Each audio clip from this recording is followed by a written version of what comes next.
2025 बहुत जल्दी एंड होने वाला है और 2026 बहुत ही जल्दी शुरू होने वाला है। मैं तुमको आज बिल्कुल भी डिमोटिवेट नहीं करने आया हूँ। हमने तुम्हारा 2025 बर्बाद कर दिया, तुमने बस 2025 में रील स्क्रॉल करते रह गए तुम लोग 2025 में। मैं तुमको बिल्कुल डिमोटिवेट करने नहीं आया हूँ। पहले पॉइंट की शुरुआत में एक एग्जांपल से करना चाहता हूँ। अब तुम देख रहे होगे कि मेरे हाथ में 2 ग्लास है, एक ग्लास में पानी है और दूसरा ग्लास खाली है।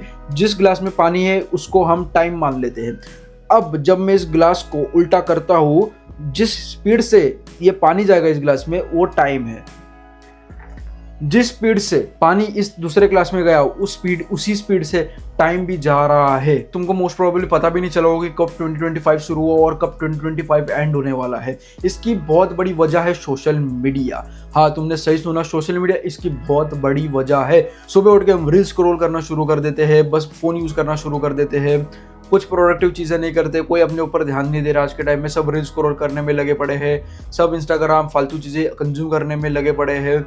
और इसकी वजह से पता है क्या हो रहा है? इसकी वजह से तुम्हारा बहुत ज़्यादा टाइम इन सब फालतू चीज़ों में जा रहा है। क्योंकि ये सारी चीज़ें क्या करती है, जब तुम ये सारी चीज़ें को कंज्यूम करते हो, फॉर एग्जांपल तुम अगर इंस्टाग्राम यूज़ कर रहे हो और तुम बहुत ज़्यादा रील्स कंज्यूम कर रहे हो, तो इससे होता क्या है? इससे बेसिकली होता है कि तुम्हारा दिमाग बहुत ही ज़्यादा डोपामिन तुम्हें देना शुरू कर देता है, बहुत ही ज़्यादा डोपामिन देना शुरू कर देता है, जिसकी वजह से तुम्हें टाइम का पता ही नहीं चलता। तुम्हें डोपामिन दिमाग देते जाता है, जिसकी वजह से तुम और ज़्यादा स्क्रॉल करते जाते हो। तुम अगली रील का एक्सपेक्टेशंस रखते हो कि अगली रील में मुझे और ज़्यादा डोपामिन मिलेगा। उसके चक्कर में तुम 3-4 घंटे अपने वेस्ट कर देते हो। तो जितना हो सके उतना। तो अगर तुम्हें तुम्हारा 2026 अगर तुम्हें तुम्हारा 2026 बिल्कुल भी वेस्ट नहीं करना है, तो जितना ज़्यादा हो सके उतना सोशल मीडिया से दूर रहो। दूसरा पॉइंट ये है कि कोई 2 से 3 स्किल्स पकड़ो और उन पे काम करना शुरू कर दो। देखो, अगर आज के टाइम में तुम पढ़ाई पर डिपेंड कर रहे हो कि मैं पढ़ाई के थ्रू सारी चीज़ें करूँगा, जॉब वॉब, तो भाई तुम बहुत बड़ा एक पोटेंशियल, तुम अपने जीवन में बहुत बड़ा करने का पोटेंशियल है, तुम उसको मिस कर रहे हो। क्योंकि आज के टाइम में पढ़ाई से ज़्यादा सोशल मीडिया बहुत ही, मैं ये नहीं बोलूँगा कि पढ़ाई कुछ भी नहीं है और सोशल मीडिया बहुत कुछ है, मैं ये नहीं बोल रहा हूँ, तुमको बिल्कुल भी नहीं बोल रहा हूँ। पढ़ाई और सोशल मीडिया का कंपैरिजन हो ही नहीं सकता। मैं ये कह रहा हूँ कि पढ़ाई भी करो, लेकिन साथ साथ कोई सोशल मीडिया कोई स्किल्स पकड़ो। जैसे वीडियो एडिटिंग हो सकता है, कंटेंट क्रिएशन हो सकता है, कुछ भी हो सकता है, कुछ भी, थंबनेल डिजाइनिंग भी हो सकता है, स्क्रिप्ट राइटिंग भी हो सकता है। कोई 2 से 3 स्किल्स पकड़ो और उस पर काम करना शुरू कर दो। क्योंकि आज का टाइम में सोशल मीडिया, हर कोई सोशल मीडिया के थ्रू पैसे अर्न कर रहा है। चाहे वो इंस्टाग्राम हो, यूट्यूब हो, कहीं से भी, कोई सब सोशल मीडिया के थ्रू पैसा कमा रहे। अपना पोटेंशियल मैक्स आउट करो मनी अर्निंग करने का। क्योंकि अब ये पहले का ज़माना नहीं रहा।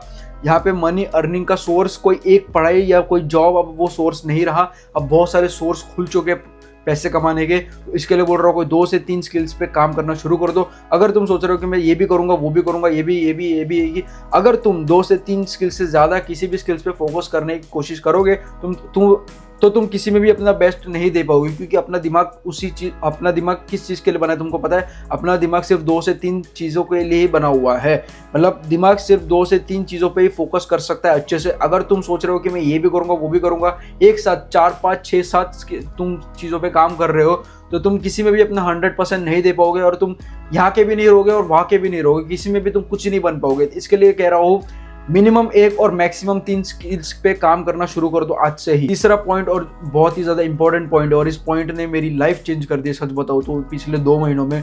Start reading books and listen podcast,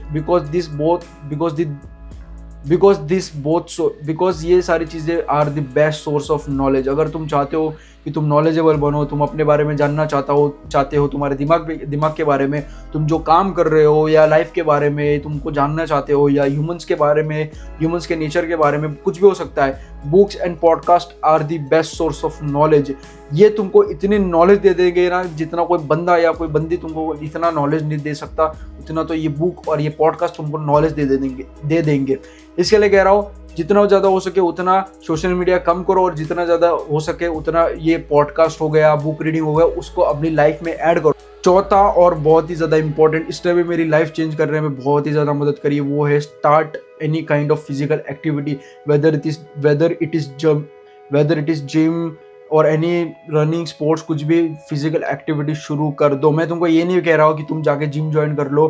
मुझे पता है कि बहुत सारे लोग जिम अफोर्ड नहीं कर सकते। मैं तुमको ये भी बिल्कुल भी नहीं कह रहा हूँ। तुम पार्क की जिम से शुरू कर दो। पार्क में होता है ना वो एकदम बेसिक से एक्सरसाइज करने के लिए कुछ होते हैं टूल्स, तुम उसको यूज़ कर सकते हो या होम वर्कआउट कर सकते हो, पुशअप्स पुलअप्स। मैंने पता है जिम स्टार्ट करने से 6 महीने 1 साल तक मैंने सिर्फ और सिर्फ होम वर्कआउट करा है। मैं चला करता था और 1 साल तो मैं सिर्फ गार्डन में वॉकिंग करी है मैंने, और फिर मैंने जिम करा हुआ है, फिर मैंने होम वर्कआउट किया, पुशअप्स पुलअप्स में सारी चीज़ें करा करता था। तो ये सारी चीज़ें शुरू कर दो करने, या फिर जिम, अगर तुम्हारे पास पैसे है तो gym is the best option. Gym शुरू कर दो, कोई ना कोई फिजिकल एक्टिविटी शुरू कर दो। आज के टाइम में तुम्हें दिख रहा होगा सब के सब बहुत ज़्यादा मोटे हो चुके हैं, सब अनहेल्दी खाना खा रहे हैं। बाहर का खाना इतना ज़्यादा अनहेल्दी हो चुका है पहले के मुकाबले, इतने ज़्यादा केमिकल्स मिक्स किए जा रहे हैं। अब तो पनीर ये सारी चीज़ें भी सेफ नहीं रही। तो इसके लिए कह रहा हूँ जितना ज़्यादा हो सके उतना ज़्यादा अपनी हेल्थ पर दो ध्यान, जितना ज़्यादा हो सके उतना अपनी हेल्थ पर ध्यान दो, क्योंकि आज के टाइम में एयर पोल्यूशन बहुत कुछ ज़्यादा बढ़ चुका है। अब तो लिटरली लोगों की ज़िंदगी आधे से भी कम होती जा रही है बिकॉज ऑफ एयर पोल्यूशन और अच्छा खाना ना मिलना। तो इसके लिए कह रहा हूँ कि कोई ना कोई फिजिकल एक्टिविटी पकड़ो। अगर तुम फिजिकली फिट नहीं रहोगे तुम मेंटली भी फिट नहीं रहोगे। ये चीज़ मैंने देखी हुई है और मैंने एक्सपीरियंस करी हुई है। तो ये एक्सपीरियंस से मैं तुम्हें बोल रहा हूँ, अगर तुम फिजिकली फिट हो तो हाई चांसेस है कि तुम मेंटली भी फिट होगे।